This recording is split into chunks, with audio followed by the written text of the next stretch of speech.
إن الحمد لله نحمده ونستعينه ونستغفره ونعوذ بالله من شرور أنفسنا ومن سيئات أعمالنا من يهده الله فلا مضل له ومن يضلل فلا هادي له أشهد أن لا إله إلا الله وحده لا شريك له وأشهد أن نبينا محمدا عبده ورسوله لا نبي ولا رسول بعده اللهم صل على نبينا محمد وعلى آله وصحبه ومن والاه يا أيها الذين آمنوا اتقوا الله حق تقاته ولا تموتن إلا وأنتم مسلمون أما بعد فإن أحسن الكلام كلام الله وخير الهدي هدي محمد صلى الله عليه وسلم وشر الأمور محدثاتها فإن كل محدثة بدعة وكل بدعة ضلالة وكل ضلالة في النار.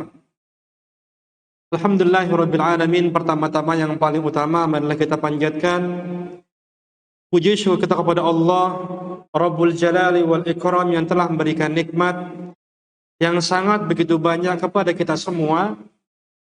Alhamdulillahirrabbilalamin atas nikmat yang Allah subhanahu wa ta'ala berikan kepada kita. Pada pagi hari ini kembali kita bisa untuk merasakan nikmatnya kehidupan. Alhamdulillahirrabbilalamin, kita masih bisa untuk bernafas, mampu untuk bergerak, dan mampu untuk datang ke masjid ini, walaupun Allah subhanahu wa ta'ala berikan nikmat berupa hujan dari pagi hari ya. Alhamdulillah ini semua tidak menyurutkan kita untuk bersama-sama mempersembahkan sedikit waktu yang kita miliki adalah untuk Allah subhanahu wa ta'ala. Yaitu dengan kesala-sala kesibukan kita alhamdulillah masih bisa untuk mempersembahkan waktu kita untuk Allah Rabbul Jalali wal Ikram. Dan semoga Allah subhanahu wa ta'ala jadikan ya hujan pada pagi hari ini adalah hujan yang bermanfaat, mendatangkan rahmat Allah subhanahu wa ta'ala. Dan juga semoga Allah subhanahu wa ta'ala senantiasa berikan kepada kita nikmat sehat afiat, dijauhkan dari segala macam penyakit, virus, keburukan dan lain sebagainya. Diberikan keistiqomahan dalam beribadah kepada Allah Rabbul Alamin hingga akhirnya kita menjadi insan yang bahagia dunia maupun di akhirat. Kemudian setelah mengucapkan at-thana atau pujian kepada Allah Rabbul Jalali wal Ikram, tidak pernah kita lupakan salawat iring salam tercurahkan kepada Nabi kita Nabi Muhammad sallallahu alaihi wasallam beserta para keluarganya, para sahabatnya serta para pengikut sunnahnya hingga akhir zaman. Ikhwati wa akhwati fillah rahimani wa rahimakumullah. Pada hari ini seharusnya yang memberikan tausiah, menyampaikan ilmu yang bermanfaat adalah guru kita, yaitu Ustaz Abu Bakar Al-Akhdari. Dan qadarullah wa masya'a fa'al, sebagaimana tadi sudah diumumkan, beliau qadarullah sakit pada hari ini ya. Dan kemudian beliau tadi pagi menghubungi kami untuk meminta untuk dibadalkan atau digantikan jadwalnya. Dan kita doa sama Allah subhanahu wa ta'ala, semoga Allah berikan kesehatan kepada beliau. Demikian pula kepada sahabat, keluarga kita, bahkan kita sendiri ya, diberikan musibah berupa penyakit. Semoga Allah sembuhkan mereka, demikian pula kita semua. Dan juga diangkat penyakitnya tanpa bekas. Dan akhirnya diberikan kesehatan yang sempurna oleh Allah subhanahu wa ta'ala. Amin amin rabbal alamin. Wabil khusus doa ini untuk kita Ustaz Abu Bakar, dan akhirnya beliau ya kembali bisa untuk memberikan ilmu kepada kita semua. Dan insyaallah ta'ala pada hari ini merupakan temanya adalah tema yang dadakan sepertinya ya. Yang dingin-dingin, mudah-mudahan dadak-dadakan gini jadi hangat ya. Pada hari ini yang kita angkat adalah tema fikih muamalah. Ya, kita memang sudah disiapkan beberapa hari yang lalu. Dan qadarullah memang belum sempat ya jadwalnya untuk disampaikan di sini. Dan qadarullah beliau atau usaha kita berhalangan hingga akhirnya kita mengkaji pada hari ini. Jadi mana kita kaji yang beliau minta pada pagi hari tadi ya, Anda sampaikan apa yang perlu Anda sampaikan nih pada pagi hari ini. Dan beliau sampaikan tentang fikih muamalah saja. Dan insyaallah pada hari ini kita menjelaskan tentang menganalisa transaksi yang ada di marketplace. Ini sangat begitu penting kiranya kita untuk mempelajari, karena kita sendiri adalah orang yang sering untuk belanja online. Benar atau enggak nih? Kayaknya iya ya. sekatroh-katrohnya kita ya, seorang kampung orang kampungnya kita pasti pernah belanja online insyaallah taala. Kemudian kita pun perlu tahu ilmunya. Apalagi banyak transaksi-transaksi yang menarik dalam marketplace tersebut. Ada yang banyak diskonnya, atau ada yang dimudahkan untuk jual beli tanpa ada uang kita punya. Ada pula hanya sekedar mengiklankan, kita mendapatkan ya komisi dari itu semua. Demikian pula akad-akad yang lain yang seakan-akan menguntungkan untuk kita. Dan tentu manusia, ya di mana Allah Subhanahu wa taala mengatakan wa tuhibbunal mala hubban jamma. Manusia itu kalau masalah harta senang banget. Ya senang sekali kita. Yang berkaitan dengan uang, duit itu senang sekali. Apa itu memiliki ternyata ya alhamdulillah kelebihan harta disebabkan main di sini, yaitu marketplace, demikian pula varian-variannya. Yang akhirnya mengangkat ya derajat mereka dalam masalah finansialnya. Dan akhirnya kita pun terkadang gelap mata, kemudian kita ikut-ikutan yang padahal kita tidak mengetahui ilmunya. Maka ini adalah hal yang sangat begitu kita khawatirkan. Dan Nabi SAW beliau sampaikan kepada kita tentang kondisi manusia akhir zaman.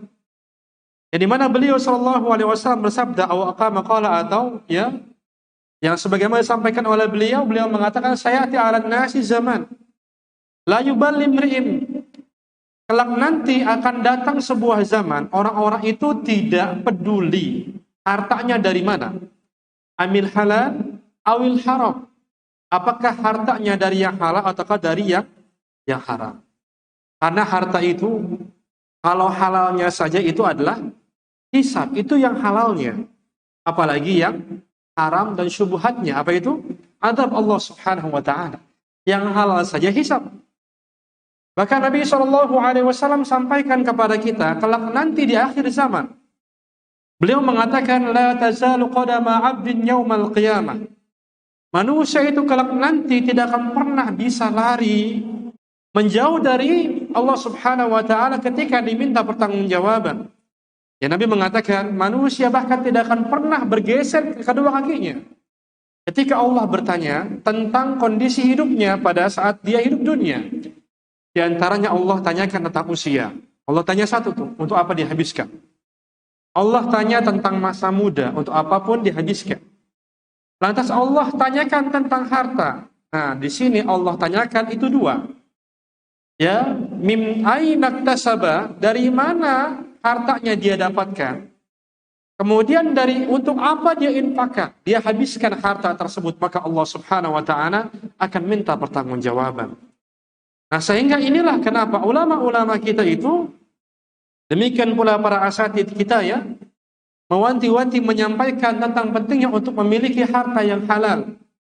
Tidak hanya itu, dan menjauhi transaksi yang haram. Karena tidak cukup seorang memiliki harta yang halal saja. Tapi dia pun pastikan ketika menghabiskan uangnya melalui jalur yang halal. Karena apa? Karena Allah Subhanahu wa taala tidak suka dengan orang-orang yang mubadir. Ya, orang-orang yang musrif atau orang-orang yang berlebih-lebihan dalam harta. Ya, apa itu bedanya israf sama mubadir? Ya, israf ini artinya adalah menghabiskan harta yang halal ya untuk sesuatu yang halal yang berlebih-lebihan. Mubadir menghabiskan harta kita untuk sesuatu yang haram. Nah, ini adalah yang disenangi oleh syaitan. Dan inilah kita pada hari ini niat demikian pula tujuannya kita jelaskan tentang masalah ini. Apalagi kita sudah menjelaskan tentang 3 faktor yang diharamkan dalam syariatnya. Yang kita bertransaksi dalam ya hal-hal tersebut ada 3 faktor yang menyebabkan transaksi yang halal menjadi haram. Masih ada ingat tah naon? Yang pertama apa? Naon? Ya, boleh dulu doror, boleh riba. Kita katakan riba, mantap. Riba ada 2, masih ingat pelajaran mungkin setengah tahun yang lalu? Ya, berapa bulan yang lalu? Riba dibagi 2 ya, yang namanya adalah riba jual beli sama riba utang piutang uang. Ya, riba al-bai sama riba al-qard, pun dibagi 2, namanya riba al-fadl sama riba nasi'ah, riba karena penambahan, dan riba karena ada jeda. Ya, kemudian yang kedua adalah goror. Kita sudah jelaskan ada goror yang boleh, sudah jelaskan ya, yang sangat begitu ringan, dan ada goror yang tidak boleh atau goror fahish. Ini sudah kita jelaskan. Yang ketiga adalah tentang kezaliman yang ada dalam transaksi. Ya, ini adalah 3 faktor yang menyebabkan transaksi yang awalnya halal menjadi haram. Dan pada hari ini insyaallah ta'ala kita akan mengkombinasikan apa-apa yang sudah kita pelajari itu dalam menganalisa sebuah hal akad ya, yaitu dalam transaksi marketplace. Insyaallah ta'ala kita akan jelaskan bismillah ta'ala sedikit dari transaksi-transaksi yang ada di marketplace tersebut. Dan jika ingin bertanya, ya sebagaimana biasa, tafadhol, ya tafadholna, demikian pula tafadholu. Untuk bertanya nanti ditulis secara kertas ya, atau di pesan WhatsApp, agar bisa mengefisienkan waktu. Dan insya Allah kita akan banyak juga waktu untuk saya tanya jawab. Ya, silakan. Kalau memang tidak tahu nomor saya ya, 0812 ya 1038 2576 ya, 0812 1038 2576. Nah, ini silakan kalau menggunakan WhatsApp, ya, namun kita lebih dahulukan adalah pesan dari sari kertas. Barakallahu fikum. Iya, yang pertama adalah kita jelaskan. Sebenarnya kita ini jualan, berniaga di marketplace itu, baik itu kita sebagai buyer, sebagai pembeli, sebagai penjual, atau sebagai pembeli, boleh atau tidak ini sebenarnya. Ini yang pertama kita jelaskan. Karena memang jual beli dalam Islam itu adalah hukumnya al-mubah atau ibahah. Dikatakan dalam kaidah fikih al-aslu fil muamalati al-ibahatu. Asal dari muamalah transaksi hukumnya adalah dihalalkan dalam syariat. Kecuali ada dalil-dalil yang mengatakan ini adalah haram, baru kita katakan adalah haram. Itu sudah sangat jelas. Nah, sehingga yang halal itulah sangat begitu banyak ketimbang yang haram. Maka jangan sampai kita itu dimanipulasi pikiran kita oleh setan. Yang mudah mengatakan Islam itu dikit-dikit haram, dikit-dikit haram. Padahal tidak. Justru yang paling banyak, kalau kita membandingkan apple to apple ya, yang paling banyak itu adalah transaksi yang halal ketimbang yang haram. Ya, sebagaimana kita jelaskan pada hari ini, ya, yang kita jelaskan adalah yang haram-haram ternyata sedikit ketimbang yang halal. Demikian pula makan juga ya, banyaknya yang halal ketimbang yang haram. Ya, sudah kami jelaskan. Kalau kita jelasin, menyebutkan tentang makanan yang haram, paling ketemunya beberapa aja. Paling yang pertama itu, babi itu paling pertama. Pasti babi. Kemudian, ya, dan lain sebagainya, makanan-makanan yang haram. Tapi coba kalau kita jelaskan, sebutkan makanan yang halal. 2 jam nggak kelar. Semur jengkol, pete, apalah, telur balado, banyak. Ya. Itu dia. Demikian pula transaksi yang halal. Itu lebih banyak ketimbang yang haram, ya. Sehingga hukum asal itu jual beli baik itu offline maupun online itu boleh-boleh saja, insya Allah tidak mengapa. Ini adalah hukum asalnya. Jadi kita ikutan untuk jualan di sana. Demikian pula membeli barang di marketplace ya, baik itu yang warnanya orange, warnanya hijau, warnanya biru, udah macam-macam warnanya dia, warnanya merah. Ya itu secara hukum asal itu diperbolehkan saja. Namun permasalahannya memang di situ dijelaskan oleh para asatidz kita adalah escrow atau rekening bersama ya, rekening bersama ketika kita membeli di marketplace. Ini permasalahan. Karena apa? Karena ketika kita berjualan di marketplace itu, kemudian ada orang yang membeli kepada kita, maka uangnya tidak langsung ditransfer ke kita. Ya kan? Ditransfer dulu kepada mereka. Baru ketika barangnya sampai, barulah uang tersebut cair kepada kita. Kan seperti itu ya. Nah, inilah penggunaan rekening bersama namanya. Escrow, rekening bersama. Yang dimana tujuan penyedia itu bagus. Yaitu untuk untuk membela hak, demikian pula menjaga hak konsumen jangan sampai terlanggar. Akhirnya mereka ditipu oleh buyer dan lain sebagainya. Akhirnya adalah yang seperti ini, yang penggunaan rekening bersama. Dan masalahnya adalah uang kita yang mengendap di escrow atau rekening bersama itu, duitnya kemana gitu maksudnya. Kalau kita jualan, kemudian kita kirim ke daerah yang jauh, butuh waktu pengiriman 3 hari, 4 hari ya, bahkan sampai sepekan. Bahkan mungkin ada yang lebih. Nah, uang ini mengendap selama hari-hari tersebut, sehingga dikhawatirkan oleh para asatid itu, yang awalnya yang saya ketahui ya, uang kita dipakai oleh penyedia, diinvestasikan kepada sesuatu hal, dan akhirnya mereka mendapatkan keuntungan. Ini tidak jauh dari akad yang terjadi pada bank konvensional. Jadi mana kita nabung di bank tersebut padahal bukan nabung. Ternyata uang kita dipakai oleh mereka. Kemudian di sanalah ada bunganya. Dan dikhawatirkanlah oleh para asatid kita di awal-awal ketika kemunculan marketplace ini ya. Mereka mengkhawatirkan ini. Uang kita itu sebenarnya dipakai oleh mereka dan kemudian dibungakan ya oleh mereka. Demikian kita akan mendapatkannya dengan adanya gratis ongkir dan lain sebagainya. Sehingga ini disebut sebagai riba, ya, riba. Karena di sini ada pinjaman yang ada manfaat. Namun dalam peraturan Bank Indonesia, yaitu banyak peraturannya, di antara adalah dalam peraturan Bank Indonesia nomor 18 ya, garis miring 40 garis miring tahun 2016 pasal 22 poin E. Di situ jelaskan ternyata uang yang mengendap pada dompet virtual, demikian pula escrow rekening bersama, tidak dipakai oleh mereka. Nah, sehingga kita katakan diperbolehkan kita untuk berniaga di sana.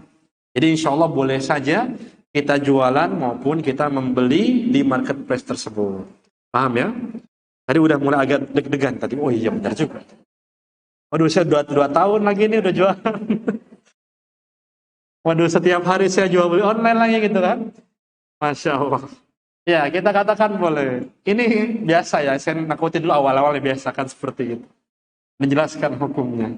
Ya, jadi insya Allah inilah yang akhirnya para asatid kita pun mengatakan hukumnya boleh berjualan online. Karena dalam peraturan tersebut sangat begitu jelaskan, uang yang konsumen itu tidak dipakai kecuali untuk penyediaan barang, maksudnya adalah membeli barang, ya, dan juga mengirim barang pada konsumen. Sangat jelas. Jadi walhasil insya Allah boleh-boleh saja kita untuk berniaga di marketplace. Yang terpenting tidak melanggar syariat. Ya, contohnya apa? Contohnya menjual barang-barang yang haram, ya, minuman keras, ya, atau narkoba, atau yang lain yang haram-haram itu terlarang kita untuk menjual belikannya. Karena apa? Ya karena nanti ini akan berdampak haram untuk kita, rizkinya disebabkan kita menjual harta yang haram. Dan juga ya kita pun menjual barang yang memang boleh ya, tapi tidak menyelisih syariat cara transaksinya. Seperti sudah kami sampaikan adalah tentang emas. Ya, maka emas ini tidak boleh untuk ya ada penukaran yang tidak kontan dengan uang. Jadi emas dengan emas itu ditukarnya harus kontan. Masih ingat ya? Ya, emas dengan emas tukar harus kontan, demikian pula takarannya sama, gramnya sama. Dan kalau emas tukeran dengan uang, maka syaratnya satu, yaitu adalah harus kontan pada satu majelis itu. Nah, sehingga sudah kami jelaskan ya dahulu itu, kita katakan tidak boleh kita jual beli emas secara kredit. Demikian pula kita beli emas di marketplace. Nanti akan ada di situ, ya akan ada jedanya. Kita kasih uang, emasnya nanti datangnya mungkin 2 hari, 3 hari dan lain sebagainya. Walhasil kalau kita ingin beli emas, baiknya di counter-counter saja. Jadi Antamkah atau di tempat-tempat jualan emas dan lain sebagainya, ini lebih hati-hati. Karena memang para ulama kita melarang pertukaran emas dengan emas, kecuali dengan cara kontan, demikian pula gramnya sama. Atau tukaran emas dengan uang, yaitu syaratnya hanya satu, harus kontan. Begitu. Jadi walhasil jual beli di marketplace ini boleh-boleh saja, yang penting tidak menyelisih syariat tadi. Baik itu barangnya itu terlarang kita jual, ini tidak boleh. Demikian pula transaksi yang berjalan. Kalau itu terlarang, kita tidak boleh untuk memperjualbelikannya di sana. Ya, ini adalah poin yang pertama dalam jual beli marketplace. Jadi insya Allah ini hukum secara asal adalah boleh-boleh saja. Dan kita sebagai buyer, sebagai pembeli, sebagai seller ya, sebagai pembeli barang, kita pun harus teliti di situ ketika membeli barang ya dan lain sebagainya. Maka di sini ya kita harus tahu transaksi yang berjalan. Karena inilah terletak keberkahan dalam harta kita. Demikian pula kita pun dalam jual beli itu tidak hanya dilihat bagaimana transaksinya. Dilihat juga di mana transaksi itu dilakukan. Karena ada tempat-tempat yang tidak boleh kita untuk berjual beli tempat tersebut. Apa itu? Di mana? Di masjid. Tidak boleh kita jual beli di masjid. Bahkan Nabi SAW itu mengatakan, menganjurkan bagi orang-orang yang berjualan di masjid, dikatakan, "Fala arbahallah tijaratak." Semoga Allah Subhanahu wa taala tidak memberikan keberkahan dalam perniagaan kamu. Ini kata Nabi SAW. Nah, sehingga norma-norma jualan di masjid ini ya tidak hanya terlarang secara offline saja, demikian pula online. Nah, bagi kita ya sebagai penjual barang kemudian masuk orderan, maka jangan langsung kita terima. Ya, karena ini kalau misalnya kita di masjid ya, sekarang nih kita lagi ngaji, ada yang order, kita langsung terima, tidak boleh. Karena tidak boleh ada akad jual beli di dalam masjid. Demikian pula kita nih, ya. Jangan scroll akhirnya masukin ke keranjang terus check out. Kan kadang-kadang latah kita ya. Scrolling aja. Oh, bagus nih. Murah nih. Check out aja sih enggak beli. Tiba-tiba langsung transfer. Tidak boleh. Ya. Karena terlarang dilakukan di masjid. Dan tidak hanya jual beli di masjid itu adalah jual beli secara offline saja atau online saja. Dan juga terlarang akad dilakukan, yang dimana akad ini adalah akad yang berkaitan dengan jual beli juga. Apa itu? Yaitu akad al-ijarah atau akad sewa menyewa di masjid. Itu pun tidak boleh. Di masjid itu tidak boleh akad jual beli sama akad sewa menyewa. Contohnya apa akad sewa menyewa? Ya, bentar. Kalau kita misalkan ke sini dengan menggunakan ojek online, nah nanti pulangnya ya, jangan pesan di sini. Jangan pesan dalam masjid. Karena kata para ulama kita adalah al-ijaratu kal bai'. Akad sewa menyewa itu hukumnya sama dengan jual beli biasa. Artinya tidak boleh lakukan di masjid. Ya, tidak boleh tuh ya. Sehingga kita tidak boleh untuk memesan di sini ojek online. Kita harus keluar dulu. Ya, kemudian masuk lagi ke sini kalau memang mau nungguin. Demikian pula kita pesan makanan online food. Tidak boleh kita lakukan di masjid, harus keluar. Demikian pula jual beli yang lain. Ya, semacam kita misalkan sebagai pengurus masjid ya. Kemudian ternyata tokennya sudah bunyi suara ayamnya. Kan bunyi itu ya. Wah, ini sudah mau habis nih. Kita akhirnya buka mobil banking kita. Akhirnya kita beli lewat situ, tidak boleh. Lakukan di masjid. Kita harus keluar dulu. Karena memang ini adalah akad-akad syariat yang Nabi SAW sampaikan kepada kita, yaitu kita tidak boleh berniaga di dalam masjid. Ya, di dalam masjid, di areal masjid. Ya, di dalam masjid ini. Dalam masjid ya, ruangan masjid yang tersebut sebagai tempat untuk mengerjakan sholat. Ya, tempat untuk mengerjakan sholat. Jadi tidak boleh untuk jualan, berjual beli baik itu online maupun offline. Demikian pula tidak boleh untuk melakukan al-ijarah atau sewa menyewa. Kecuali bagian masjid ini adalah dibuat di awalnya itu ada sebuah daerah yang bukan masjid. Stand umpamanya tempat berjualan. Disebut di sana ini bukan bagian dari masjid, ini tidak mengapa jualan di sana, tidak mengapa. Tapi kalau tempat sholat semacam di dalam sini, maka tidak boleh kita untuk berjual beli, demikian pula melakukan akad sewa menyewa di dalam masjid ya. Demikian. Ini poin yang pertama. Jadi insya Allah jual beli di marketplace hukumnya apa? Boleh apa makruh? Makruh. Boleh, insya Allah ya. Boleh. Ini yang kami jelaskan. Yang pertama hukumnya ya. Boleh. Yang penting jangan kebablasan aja. Ya. Mentang-mentang boleh, tiba-tiba paket datang terus ke rumah gitu. Jangan. Cekcok lagi ntar lagi sama suami sama istri. Ini mana paket mulu setiap hari kan? Dan juga kadang-kadang jual belinya nyumpet kita ya. Ada paket datang, jangan ke rumah saya ya, nanti takut suami tahu nih, ya, dan lain sebagainya. Tapi intinya kita katakan, poin yang pertama kita jelaskan, insya Allah cepat sekali ya. Yang pertama adalah hukum berniaga di marketplace ini hukumnya adalah dibolehkan saja karena marketplace ini adalah sebagai simsar atau sebagai maklar kita saja, maklar kita untuk menjual belikan barang kita. Ya, ini adalah poin yang pertama ya, hukumnya diperbolehkan. Kemudian yang kedua adalah, memang sekarang ya sudah jarang terjadi ya, namun juga masih ada, yaitu memanfaatkan diskon di marketplace. Memanfaatkan diskon di marketplace ini insya Allah hukumnya adalah diperbolehkan, tidak mengapa. Karena tadi sudah jelaskan dalam ya pasal yang tadi saya jelaskan, yaitu pasal di Peraturan Bank Indonesia 1840 tadi, dijelaskan di sana uang kita ya, yang mengendap di sana itu nggak dipakai oleh mereka. Ini menunjukkan ya kalau kita mendapatkan diskon dari mereka atau dari tokonya kalau kita beli ya, ini tidak masalah sama sekali insyaallah taala. Ini merupakan kebaikan yang diberikan oleh buyer kepada kita atau oleh penjual kepada kita semua. Jadi insyaallah ini boleh-boleh saja. Hanya saja permasalahannya adalah kalau disyaratkan menggunakan pay. Nah, ya seperti ya itulah ya, kalau di warna orange itu ya udahlah kita sebutin Shopee Pay. Kalau warna hijau apa? Dana ya. Ya itulah macam-macam ya. Ya bisa juga yang lain ya, GoPay GoPay apalagi sekarang. Banyak sekali itu ya, dompet-dompet virtual dan lain sebagainya. Nah inilah yang diperbedakan pendapatnya oleh para asatidz kita.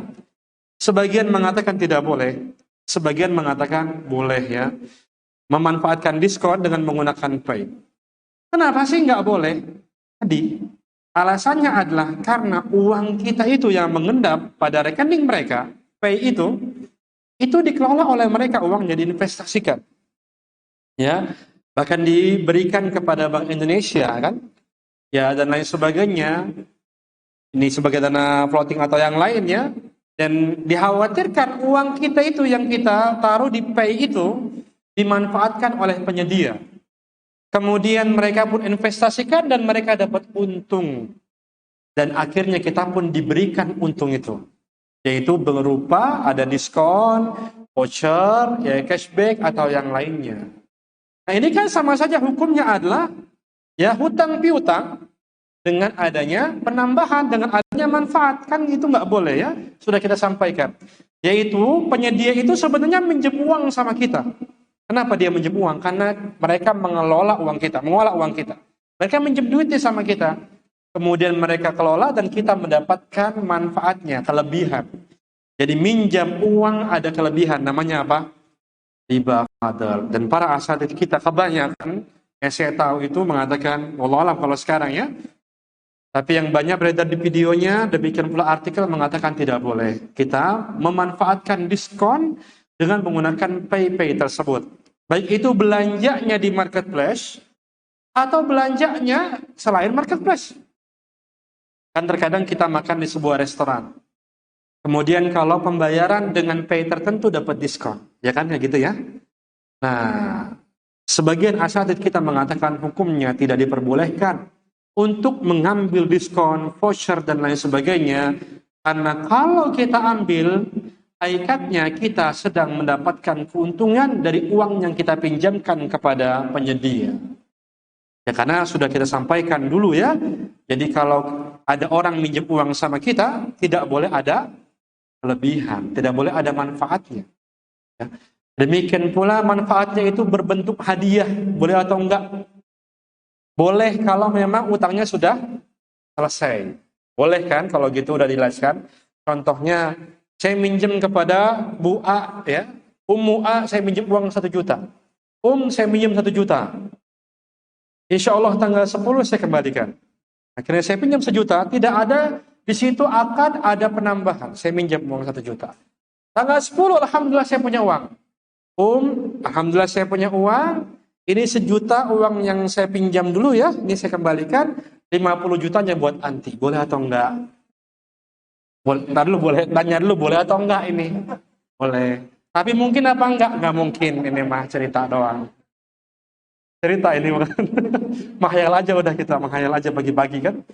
Ya menghayal sambil dingin-dingin gini hujan. Secara hukum fikih boleh, nggak masalah karena utang kita sudah selesai. Beda kalau hutang kita masih menyicil. Ya. Menyicil 2.000 pun tambahan tidak boleh. Ya. Misalkan tadi saya punya utang kasih Umu A ini, kemudian saya tiba-tiba berbaik hati gitu. Saya kasih hadiah ke dia karena dia sudah menolong saya, padahal saya masih punya utang sama dia ya, terus masih nyicil, tidak boleh. Karena hutang piutang itu tidak boleh ada penambahan di dua ya. Yang pertama itu dijanjikan saat akad. Minjam 1.000.000, balikin ya 1.200.000. Yang kedua adalah ketika hutang belum lunas, baru ditambah di situ, maka ini pun tidak boleh ya. Nah sama dengan tadi mereka ini, mereka minjem uang sama kita, belum kelar tuh pinjamannya, kan uang kita masih di mereka. Mereka ngasih kembalian lebih buat kita. Inilah ribanya dikatakan oleh sebagian para asatid kita.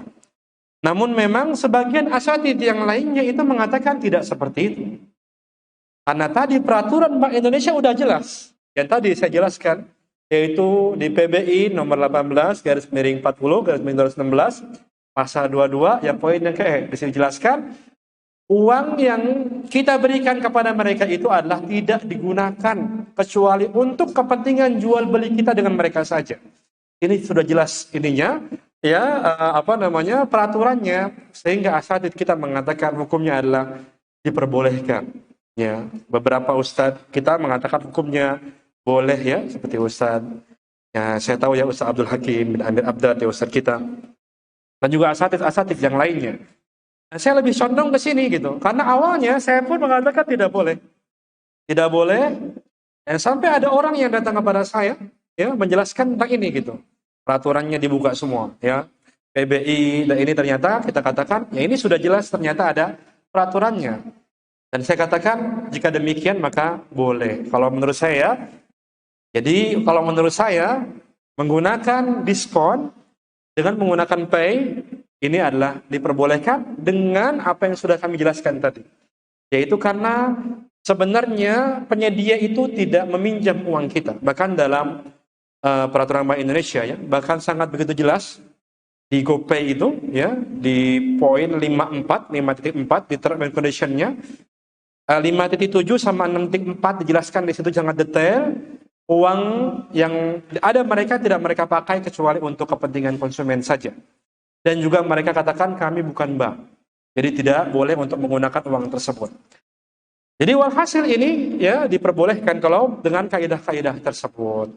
Ya, namun jika memang kita milih waro, milih ketakwaan kepada Allah Subhanahu Wa Taala, maka ini lebih baik udahlah nggak usah ngambil diskonnya ya. Tapi yang saya tahu ya, yang warna orange itu nggak pakai pay aja sekarang masih ada diskonnya, benar nggak tuh? Ya saya suka transfer nggak pakai pay, diskonnya sama dengan pakai pay, sama saja gitu. Kemudian bahkan sekarang juga tidak seperti dulu. Dulu kan jor-joran banget mereka ngasih diskon. Kalau sekarang enggak. Karena memang tujuan mereka ngasih diskon apa? Strategi, bakar uang kan? Biar menarik investor kepada mereka. Kan GoPay aja itu katanya sahamnya lebih besar daripada BUMN Garuda Indonesia katanya. Gitu. Saking besarnya investor yang datang kepada mereka. Nah, sehingga dari itulah ya saya lebih menguatkan pendapat diperbolehkan mengambil cashback, kemudian diskon dan lain sebagainya ketika kita berbelanja di marketplace dan ya dengan menggunakan uang atau dengan menggunakan dompet digital atau dengan menggunakan pay mereka. Wallahu a'lam. Namun tadi kalau memang lebih hati-hati baiknya jangan. Kalau memang kita masih anggap syubhat nih misalkan, jangan ya. Atau kalau kita anggap lebih baik saya tidak mengambilnya, itu lebih utama insyaallah taala, karena memang al-khuruj minal khilaf atau ya kita keluar dari persisian pendapat itu lebih utama. Kita mengambil yang lebih berat pendapatnya itu lebih utama, seperti itu. Nah, ini poin yang kedua yang bisa kita sampaikan. Jadi insyaallah Adapun menggunakan pay tertentu dan mendapatkan diskon, itu sebagian para ulama kita mengatakan boleh, dan para ulama demikian pula asatidz kita itu mengatakan, sebagian mengatakan ya boleh. Ya, ini adalah perbedaan pendapat di kalangan mereka, dan mereka mengatakan ini adalah perkara ijtihadiyah juga, ya perkara memang di perbedaan pendapat di antara mereka. Ya, ini poin yang kedua ya. Nah, poin yang ketiga, tadi kita jelaskan yang pertama, jual beli di marketplace boleh. Menggunakan pay, menurut saya yang lebih kuat adalah boleh, walaupun kita menerima diskonnya. Yang ketiga adalah penggunaan pay letter. Nah, pay letter, kita itu berbelanja, kita nggak punya uang kan? Kemudian akhirnya kita meminjam kepada penyedia. Jadi penyedia itu, marketplace itu, ketika mereka memberikan layanan kita bisa membeli barang yang kita inginkan, padahal kita nggak ada uangnya, itu bukan mereka jual beli kredit kepada kita, bukan. Tapi dengan akad adalah hutang piutang biasa. Artinya adalah mereka, penyedia itu minjemin uang kepada kita. Ya, begitu. Dan minjemin uang, itu boleh atau tidak dalam syariat? Boleh, nggak masalah. Pay letter boleh? Dulu, jangan boleh-boleh dulu, tar dulu. Senang banget kita kalau Nah, pay letter boleh atau tidak? Secara asal boleh kita minjem uang sama mereka, ya kan? Kita nggak punya uang, kita minjem uang sama mereka. Tapi ternyata dalam peraturan, ya Allah alam saya lupa ya, kalau yang marketplace yang lain-lain. Tapi yang saya ingat adalah yang warna orange. Anggap yang warna orange yang mana? Anggap ya. Enggak nangkep. Polos banget nih kalau nggak nangkep nih. Ternyata di sana dikatakan bahwasanya mereka itu akan mengambil bunga. Nah, bunga dari pinjaman itu sebesar 2,95% atau 3%. Kalau kayak gitu boleh atau tidak? Boleh. Pay letter terlarang. Apalagi mereka juga mengenakan denda 5% bagi orang yang terlambat membayarnya dari tempo. 5% besar banget itu. Kita katakan pay letter itu adalah haram. Tidak boleh kita pakai sama sekali. Yang letter-letter itu, apapun itu kita jangan ambil. Ya karena hakikatnya kita minjem uang dan dikembalikan dengan cara berlebih. Kemudian kalau kita terlambat bayar, kita harus nambah. Ya denda keterlambatan. Ini sudah zalim di atas kezaliman luar biasa. Terus tidak hanya di marketplace bahkan. Kita beli online food saja itu ada kan? Ya kalau dengan menggunakan akad pay letter pun ada. Mereka sediakan kok di sana. Yaitu kalau tidak salah adalah kalau kita misalkan membeli makanan, misalkan nominal 20.000, kita nggak punya uang, kita mau makan. Akhirnya kita pinjem pay letter mereka. Itu penyedia online food itu. 20.000 kita dibayarin mereka. Dan kemudian kalau kita tidak mampu untuk membayar, maka akan terkena denda berapa? 30.000. Bayangkan. Kita cuma minjem duit 20.000, ya, dibalikinnya berapa? 50.000. Kemudian kalau nggak salah ya, sepekan lagi nggak dibayar, nambah menjadi 50.000 dendanya. 100.000. Cuma makan 20.000. Ya nasi padang doang jadi 100.000 bayarnya. Masya Allah. Maka udahlah ya. Kalau nggak punya duit, mah jangan belanja, udah. Kadang kita gitu sih ya, banyak gayanya kita itu. Ya, banyak gayanya, pingin belanja kayak orang-orang, iri dikit-dikit tetangga kita didatengin orang paket, kita mah nggak pernah. Tetangga kita itu 5 kali sehari diberikan paketnya, kita baru 2. Wah ini harus lomba nih saya nih. Tetangga saya 5, saya harus 6 sekarang. Jangan. Nah, lomba itu masalah akhirat, jangan masalah dunia. Karena dunia nggak bakal ada habis-habisnya. Jadi kita katakan pay letter itu hukumnya adalah tidak diperbolehkan ya dalam syariat, karena memang jelas sekali di sana ada dendanya. Demikian pula ada bunga ya yang ditetapkan oleh penyedia. Maka ini terlarang, haram dalam syariat.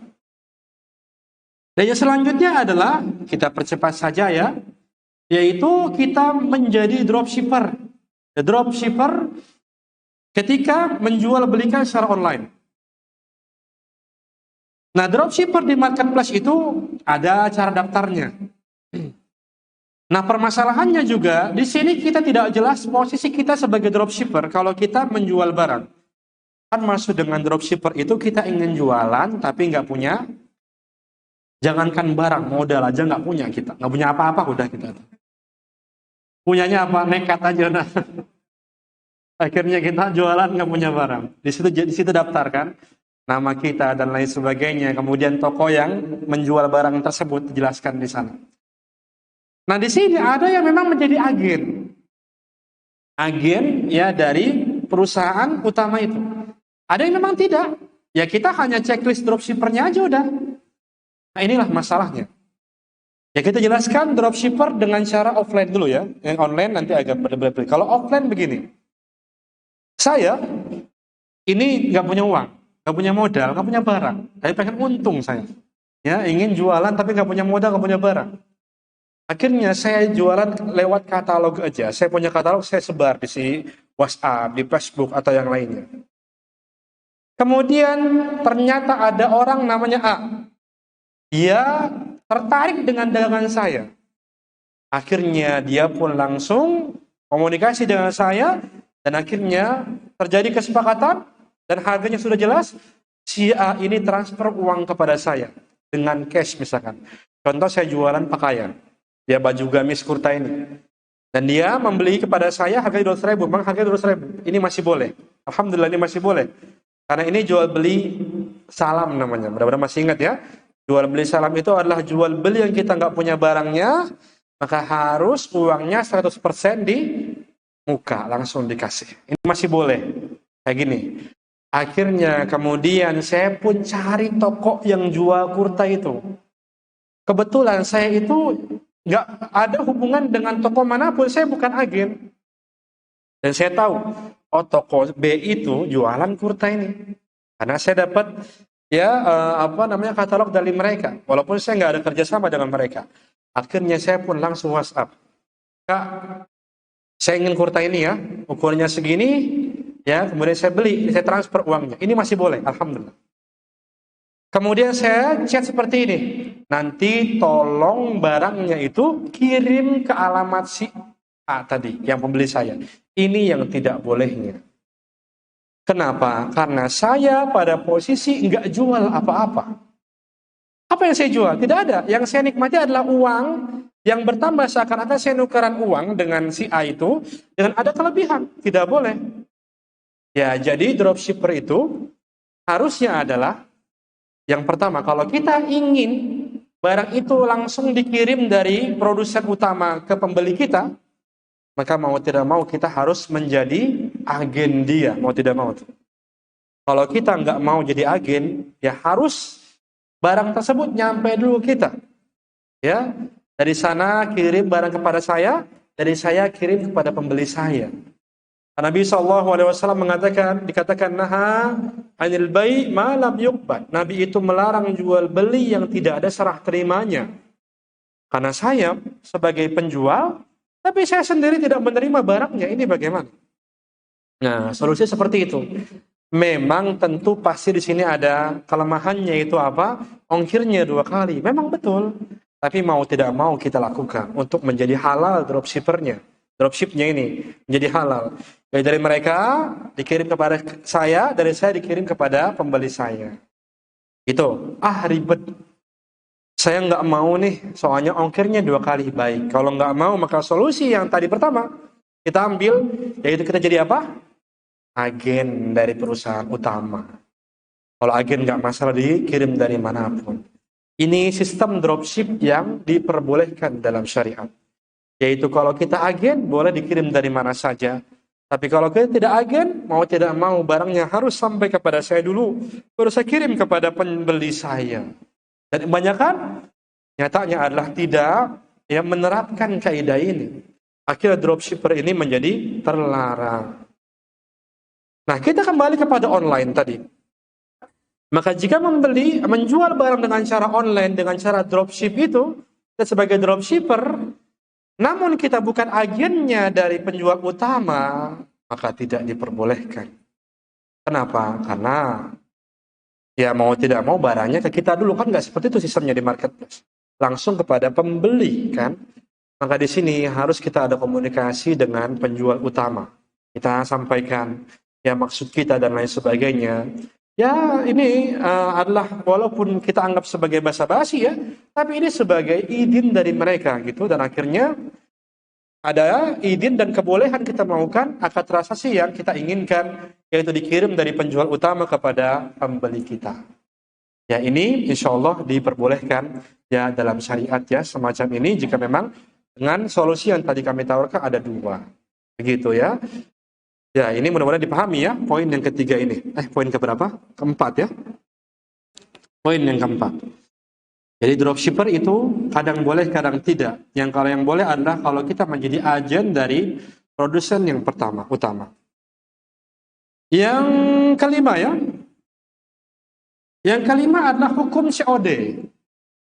Hukum COD, pembayaran kalau kita beli di marketplace. Boleh atau tidak? Pada takut nih, ya. Mau jawab, takut salah, kan? Nggak jawab, diomelin, ya begitulah memang. Boleh atau tidak COD-an? Tergantung. Boleh, alhamdulillah. Kalau saya tergantung, udah memang boleh. Baik, betul sekali ya. COD menurut bahasa kita sekarang ya, bukan COD zaman dulu kita masih unyu-unyu. Kan kalau COD dulu kan beda kan? Kalau COD dulu kalau kita beli barang COD apa? Ketemu sama pembelinya kan gitu kadang dulu. Kalau kita beli alat elektronik kan seperti itu. COD-an bro gitu kan. Kita ketemu sama dia. Kalau sekarang beda. Kita COD-nya sama siapa? Kurir. COD secara hukum syariat diperbolehkan saja. Boleh, alhamdulillah rabbil alamin. Yaitu jual beli hutang piutang biasa.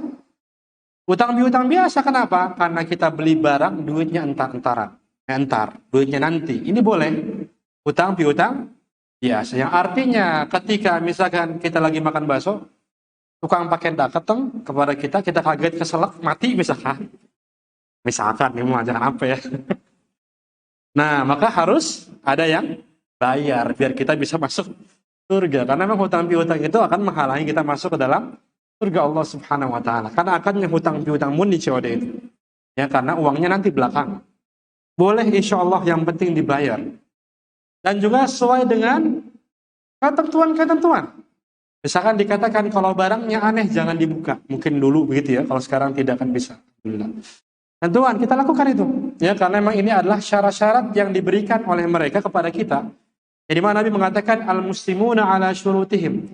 Muslim itu di atas syarat-syarat mereka. Artinya kalau memang kita tahu, kalau ingin dibalikin lagi barangnya karena nggak sesuai, jangan dibuka paketnya. Nah ini sebagai peraturan yang kita harus indahkan. Tapi kalau sekarang alhamdulillah boleh ya, kalau memang barang tidak sesuai dikembalikan kepada kurir. Jadi hukum COD secara asal hukumnya adalah diperbolehkan. Masya Allah. Hanya saja, ada hanya sajanya, ada COD yang tidak diperbolehkan, yaitu COD kepada dropshippernya dari marketplace, yang dia tidak ada hubungan peragenan pada toko yang utama. Gitu. Ribet juga nih ya. Kenapa? Karena orang yang tadi jualan dengan sistem dropshipper dan dia bukan agen, tandanya dia jualan tanpa ada barangnya. Barangnya dia nggak punya. Baru ada beli, dia beli. Ada beli kepada dia baru beli kepada orang yang lain. Begitu, tidak ada barangnya. Sedangkan uang kita pun belum diberikan kepada mereka. Jadi hukumnya apa di sini? Akadnya adalah akad hutang dengan hutang. Al-bai' al-kali bil-kali. Jual beli hutang dengan hutang. Ingat ya, jual beli hutang dengan hutang itu para ulama kita bersepakat tentang keharamannya. Jadi pastikan nih, kita ketika menjual barang, barangnya tidak ada, jangan dikreditin. Jangan uangnya entar, tidak boleh. Karena ini adalah tandanya adalah hutang dengan hutang. Ini sudah kita jelaskan ya. Kecuali memang barangnya kita buat sendiri. Boleh, semacam kita usaha catering, penjahit baju, membuat barang elektronik, atau yang lain boleh, baru kita minta DP. Tapi kalau barangnya bukan kita yang buat, maka tidak boleh kita minta DP. Karena kita nggak ada barangnya pada saat itu. Ya. Jadi harus uangnya di muka 100%, ini merupakan solusinya, jual beli salam namanya. Nah, sehingga kalau kita membeli dari toko dropshipper tersebut, maka kita tandanya adalah melakukan ya COD tadi adalah hutang dengan hutang. Ini hukumnya tidak diperbolehkan dalam syariah. Cuma masalahnya kita nggak tahu, nggak paham. Ini penjualnya dropshipper atau bukan, nggak tahu. Ya, kecuali ketika datang barangnya. Kadang datang barangnya, kita beli di toko Bogor. Oh, datangnya ini barangnya tokonya beda. Nama tokonya kalau ada ya. Dan alamatnya beda, oh Depok gitu. Nah, ini kita harus berhati-hati. Kalau seperti ini kita mungkin baiknya adalah tidak COD-an. Karena memang ini adalah jual beli hutang dengan hutang yang tidak diperbolehkan. Demikian ya. Dan yang terakhir ya, karena kita juga banyak untuk tanya jawab, yang terakhir mungkin barangkali adalah tentang menjadi afiliasi ya, affiliate. Afiliasi di marketplace. Nah, afiliasi ini macam-macam karena tidak hanya di marketplace saja. Intinya kalau kita ingin menjadi mitra atau misalnya menjadi terafiliasi oleh toko tertentu ya, maka jika ada pembayaran untuk mendapatkan itu, ini tersebut sebagai tidak diperbolehkan karena nanti menjurus kepada multi level marketing. Jadi mencari downline dengan money game. Yang mau daftar bayar dulu gitu. Ini apapun itu bentuknya, ketika ada yang ngajak kita join, ada uang pendaftaran, suruh nyari downline, itu tidak boleh. Ini goror namanya transaksinya. Multi level itu nggak masih haram ya. Tapi kalau sudah di sini, barang itu hanyalah sebagai kamuflase, karena fee-nya, income-nya itu dari pendaftaran peserta, ini sudah menjadi money game. Ya, jadi uang fee itu bukan dari penjualan barang, tapi dari uang pendaftaran. Ya, ini kita tidak diperbolehkan. Walaupun dengan intrik yang beda. Kadang nggak seperti itu. Jadi dengan menggunakan, bayar segini untuk mendapatkan, kode referral ya. Nah, nanti ini linknya kita kasih ada kodenya. Bayar dulu tapi. Nah, ini pun sama. Ini intrik saja. Padahal sama, money game ini bentuknya. Atau juga terkadang, silakan join kepada perusahaan kami, tapi ada pembayaran. Pembayarannya berbentuk kartu anggota. Setiap pembelian nanti, setiap bulannya akan di-courting, mendapatkan diskon 20% kalau anggota. Ini pun sama, tidak boleh. Karena ini tidak khayal sama seperti kartu diskon. Kartu diskon yang dia tidak bayar, pembuatannya boleh atau tidak? Boleh. Tidak masalah. Semacam di waralaba itu ya. Tahu kan? Yang maret-maret belakangnya itu kalau kita membeli kartu diskon kan buat aplikasi aja kan, tidak ada bayaran kalau saya tahu ya. Ini nggak masalah kita bikin. Tapi kalau mereka minta uang tidak boleh. Ya. Jadi kalau misalkan ini Mbak, kalau mau misalkan diskon kalau pembelian dapat 10%, Mbak harus membuat dulu misalkan kartu diskon kepada kami harganya 50.000, terlarang. Karena nanti 50.000 ini adalah sebagai uang, sebenarnya bukan diskon. Tapi dari semua orang yang bikin, akhirnya dijadikan kamuflase seakan-akan diskon. Padahal bukan. Ini sebagai uang untuk pembayaran uang yang tadi diturunkan yang dikatakan sebagai diskon tersebut. Ya. Nah, sehingga seperti itu. Jadi kalau memang ada afiliasi, tidak ada bayaran, maka tidak masalah, hanya mengiklankan saja. Iklan aja kan, kita bikin video, ada linknya gitu. Ya, tidak masalah, wallahu ta'ala ala alam, karena memang di sini tidak ada pembayarannya. Yang terpenting kontennya yang kita persembahkan itu tidak melanggar syariat. Kalau kontennya joget-joget ya sama aja berarti, ya. Atau kontennya menipu, wah ini aku udah pakai banget nih barang ini, padahal ngelihat aja belum. Ya, tapi dia mengiklankannya terlalu berlebihan. Kan ini najas namanya ya. Pertemuan terdahulu sudah kita jelaskan ketika pembahasan masalah kezaliman. Jadi secara umum afiliat itu insya Allah boleh, ya. Namun ya ketika ada keharaman yang datang maka tentu kita untuk menghindarinya. Nah, barakallahu fikum wa fikunna. Ini mungkin yang kami sampaikan pada pertemuan kali ini yang berkaitan dengan materi kita karena memang waktu yang sedikit ya. Dan insya Allah kita akan memperbanyak untuk tanya jawab. Silahkan yang ingin bertanya baik yang berkaitan dengan materi atau di luar materi ya. Untuk bertanya di sari kertas dulu. Barakallahu fikum. Ya, kita dahulukan sari kertas baru WhatsApp ya. Karena waktu yang sedikit, mohon maaf tidak bisa secara langsung ya, karena biasanya banyak. Ya, jazakumullah wa iyyakum khairan. Ada yang kan kertas? Nggak ada? Ada?